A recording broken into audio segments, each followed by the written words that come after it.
Welcome to the Herd's official YouTube channel. Make sure to like and subscribe. Don't forget to check out the Colin Cowherd podcast, all of our NFL instant reactions, and more football content. Dianna Russini is joining us. The Athletic senior NFL insider is joining us, and we are grateful for that on a Thursday. So let's start with the Brock Purdy situation with Mac Jones. Now, remember, Shanahan liked Mac Jones out of college, and they went and got him in Jacksonville, so that's not the issue. He likes this quarterback. But the Brock Purdy stuff, and he's been dinged up, toes, elbows, shoulders. I mean, yesterday it was, oh, no, it's going to be 5 weeks. Like, what are you hearing in terms of timeline in return? Yeah, it's definitely a form of turf toe. Apparently, there's different definitions of it, but he's expected to miss at least 2 games. I was not told that it would be up to 5. Of course, it could always be. It's all based on that recovery. But it was a bit of a surprise injury on Monday when that popped up. And I can tell you, it's interesting. You talk about insiders and chatter around the league. I talked to the Saints on Monday, and they already knew about it. They were already prepping for Mac Jones. So word was spreading around the league quickly. And then, of course, Kyle Shanahan came out and spoke to the media publicly. And he's always been very transparent about what's going on with his team in terms of injuries. He's probably the best at it in football. But he's dealing with the shoulder, but the toe is the issue. So we'll see. And Colin, we've seen it before. We've seen quarterbacks get shot up before, before games. It's pain, but also you got to look at the 49ers situation right now. George Kittle is on IR. Christian McCaffrey was dealing obviously with a little bit of that calf situation last week. The injury bug is swarming them again. And it's only, week 2 here. So I think the fact that it's so early in the season is at least keeping them calm there. This isn't ideal. I had someone in football ask me, you've been around the Niners a lot. You've seen them in training camp. What do they do different? It seems that injuries hit them all the time. And I don't have an answer. Like, I don't know why it's the 49ers, but lately it just seems like they're the ones dealing with a lot of situations. A quarterback that just got paid a boatload of money. Yeah, well, the Niners and the Ravens have had injuries over the last 5 years, and they're 2 of the most physical run games, so maybe some of it's that. They have harder practices, and I want to pivot to this, though. There is something with the Chargers, if the Chiefs lose at home to the Eagles, they're 0-2. It's not desperation time, but the numbers drop down to only 12% of 0-2 teams make the playoffs. Okay, so my take is A.J. Brown, 1 target in week 1. Tyreek Hill in Miami, I think, is unsolvable. And they have a wide receiver issue. It seems to me Howie Roseman gets Tank Bigsby, a wide receiver before the season. They went and got Dotson last year when the AJ drama was heating up. I feel like Howie Roseman is creating depth in the offense by last year to today, knowing he may have to move AJ Brown. So AJ Brown, Tyreek Hill, and the Chiefs. Can I connect the dots at all there? It's a cute idea. I don't necessarily think it's true, though. I know what you're thinking, right? So Howie moves with purpose. I think he's proven that, right? 9 trades in 2025, right? He's done that. And it's every afternoon, I feel like we're reporting something new. And he's doing it with positions that I didn't even know there was a need for. In the latest trade that he made recently.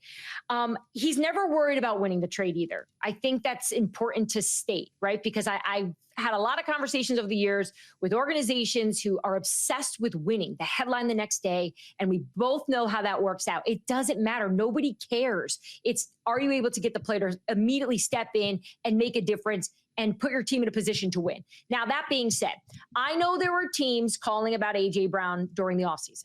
Okay. So the teams were told they're not moving AJ.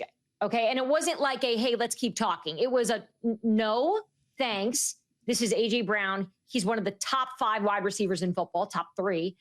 We're not moving him. I have a hard time imagining Howie Roseman moving him. Tyreek Hill, different situation. Are they moving Tyreek Hill right now? Absolutely not. Tua needs him. Mike McDaniel needs him. This offense needs Tyreek Hill.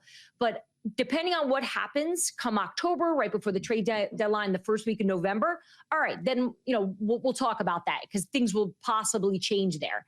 But I think in terms of these ace receivers, both teams, both offenses need them right now.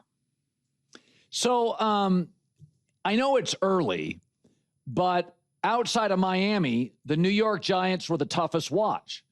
And next year's quarterback draft class looks like there's 4 minimum 5 to 6 potential first-round quarterbacks. So my opinion would be you better figure out if Jaxson Dart can play. You better figure it out.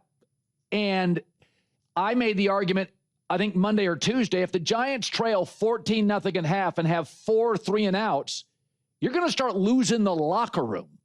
And now if they go to Dallas and they play well, all bets are off and Russell buys himself time. But when the Giants say Russell is quarterback 1, do you buy it? What's the runway look like here? Yeah, I did buy it because I was around them, and the offense looked good with Russell in training camp, and the coaching staff felt good. This wasn't a scenario where, remember when Alex Smith and Patrick Mahomes was there, and remember all the chatter about Patrick at practice? It was like, you got to see this kid. Like, I think he may play, right? Look, I think Jaxson Dart has impressed. There is no doubt. I think his personality, his fiery energy, his understanding of Brian Daboll, I think they're a wonderful match. I think they're a perfect match, in fact. I just think for the way training camp went, they are trying to get Jaxson Dart as prepared as possible. And Russell Wilson is able to do the job from their, from their perspective right now. He can run the offense they're looking for. They're, of course, missing their left tackle, right? This is the biggest part of this story. Why are you going to roll out Jaxson Dart if you're not going to give him the best protection, because he's just going to get hit and it's not going to look good? He's not going to be able to run the offense. Just ask Daniel Jones, right? Look at him in Indy when he's got some protection. He lights it up week 1. So look, I think we're going to see Jaxson Dart, Colin. That is no doubt. We're going to see him, especially if Russell Wilson continues to play like whatever that was. And I have to tell you, I was a little surprised. Look, we've had a million conversations on the show together about Russell Wilson, whether it was in Denver and Pittsburgh last year, but there were times where we did see good things. And I understand what New York was seeing out of Russ. They love that quarterback room. They love putting Jaxson Dart around Jameis, around Russell. Apparently it's a type of quarterback room of let's get the young guy ready, which is a good way to be, knowing that he's gonna play. It's just gonna be a matter of when. And Colin, whenever we talk about this stuff, it's not just in a vacuum of who's going to be the best quarterback out there. You have to count the fact that Brian Daboll is on the hot seat. Joe Schoen is on the hot seat. John Mara came out last year, and it pained him to bring these guys back because he didn't want change. So you have to imagine some of this is a factor in when you pull the trigger and say, because look, Brian Daboll calls in Jaxson Dart at the second half against the Dallas Cowboys because they need a spark, and he bombs or they have to stick with him. Who knows what happens, right? So I think all of this you have to take into consideration for a team in the last 10 years, is one of the most losing organizations, outside the Jags, which is it's hard to think of that, right? Because you think Giants and you think that they've had success, but it was so long ago at this point, and that you just take a look at the body of work with Brian Daboll there. And outside of just that first season, it's just not great. Yeah. Dianna Russini, senior NFL insider, The Athletic. Got a podcast, too. It crushes. Good seeing you. Thanks. Yeah. Colin, check out my column, too, on The Athletic. I drop it at 10 a.m. Eastern on Saturdays. I love it. It's my favorite thing I do. I just write about all the stuff going on in football. I will. We will.